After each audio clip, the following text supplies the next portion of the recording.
students, today we'll continue with the first chapter of statistics, where we'll take the topic statistics as a singular noun. Now, what is statistics at a singular noun? It is a technique or methods relating to collection, classification, presentation, analysis and interpretation of quantitative data. अगर आपसे stages पूछा जाएगा तो stages जो होते हैं statistics के वो यही होते हैं. सबसे पहला स्टेज आपका स्टैटिस्टिक्स जब आप पढ़ते हैं तो होता है कलेक्शन ऑफ डेटा, फिर कलेक्शन के बाद classification, then presentation, analysis and interpretation of quantitative data. मतलब क्वांटिटेटिव मतलब numerically expressed data, that is termed as statistics in a singular noun. ठीक है.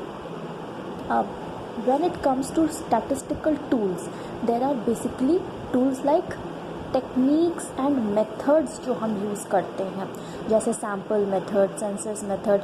जो हम टेक्निक्स और मेथड यूज़ करते हैं स्टैटिस्टिक्स को पढ़ने के लिए, that are called your statistical tools. ठीक है.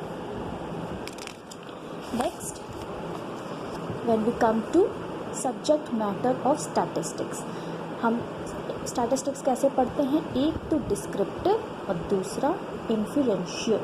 ठीक है. डिस्क्रिप्टिव मतलब जहाँ पर डेटा का हम पूरा डिस्क्रिप्शन देते हैं, एनालिसिस करते हैं, इंटरप्रिटेशन देते हैं, that is your descriptive statistics. ठीक है. व्हाट इज़, एक जो इस चैप्टर से थियोरेटिकल पार्ट में इम्पॉर्टेंट जो होता है वो एक है what is limitation of statistics. वो कौन सी ग्राउंड्स हैं जहाँ पर स्टैटिस्टिक्स अप्लाई नहीं होता है या फिर इसके लिमिटेशंस क्या है. पहला, study of numerical facts only. जो हमारा स्टैटिस्टिक्स है वो सिर्फ नंबर्स के टर्म्स में डेटा को पढ़ता है, जैसे कि आप कितने ऑनेस्ट हैं, आप कितने लॉयल हैं, ये सब स्टैटिस्टिक्स काउंट नहीं करता है. It study of aggregate only, मतलब कि ये जो है क्वांटिटेटिव फैक्ट को ही पढ़ता है. पर्सनल इंडिविजुअल ग्राउंड्स पे क्या प्रॉब्लम्स हैं उसको ये कभी नहीं पढ़ता. Next is homogeneity of data and essential requirement. जो हमारे डेटा होते हैं वो कंपैरिजन उसका हो सके, इसके लिए बहुत ज़रूरी होता है कि एक तरीके के जो डेटा हैं वही कलेक्ट किए जाते हैं. Next, it can be used only by the experts. अब स्टैटिस्टिक्स का जो मेथड है, टूल्स, टेक्निक्स हैं, वो सिर्फ वही यूज़ कर सकते हैं जिसको इसकी नॉलेज है. जिसके पास स्टैटिस्टिक्स की नॉलेज है वो कभी भी इसे एज अ सब्जेक्ट यूज़ नहीं कर पाएंगे. ठीक है. Now, what statistics does, functions and importance of statistics. ठीक है. स्टैटिस्टिक्स से क्या होता है? इंटरसेक्टरल और इंटरटेम्परल कंपैरिजन्स होते हैं. आपको कोई भी, आपके पास इकोनॉमी है, आपको कंपैरिजन करना है, आप कैसे करते हैं? डेटा के बेस पे करते हैं. आज कोरोना के केसेस हो रहे हैं, हमें कैसे पता चल रहा है केसेस कितने बढ़ रहे हैं, कितने कम हैं, हमारा ग्रोथ कैसे हो रहा है, डेवलपमेंट कैसे हो रहा है, ये हम कैसे पता करते हैं? डेटा की वजह से. और वो डेटा कलेक्शन हम कहाँ से सीखते हैं? स्टैटिस्टिक्स से सीखते हैं. नेक्स्ट है working out cause and effect relationship.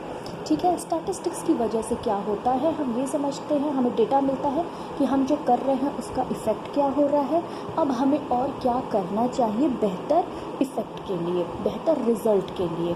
तो ये सब जो हमें है किससे पता चलता है? हमारे स्टैटिस्टिक्स की वजह से. अब फॉर्मुलेशन ऑफ पॉलिसीज़. जब हमारी पॉलिसीज़ कोई भी फॉर्मुलेट की जाती हैं तो वो कैसे की जाती हैं? With help of data. जैसे कोई बजट पास करना है तो हमें ये पता होना चाहिए कि उस सेक्टर में हमें कितनी ज़रूरत है पैसे की, उसके बेसिस पे हम बजट पास करते हैं. And next is your economic equilibrium. हमारा इकोनॉमी किस स्टेज पे है ये हमें हमेशा स्टैटिस्टिक्स से पता चलता है, क्योंकि स्टैटिस्टिक्स जो है वो हमें नेशनल इनकम, जीडीपी, ये सब बताता है जो हमारे लिए बहुत ज़रूरी है कंट्री की इकोनॉमी स्टेटस को जानने के लिए. So here we come to the end of the first chapter. ठीक है. अब इससे रिलेटेड क्वेश्चंस आपको शाम को पोस्ट किए जाएंगे. This first chapter revision is over here.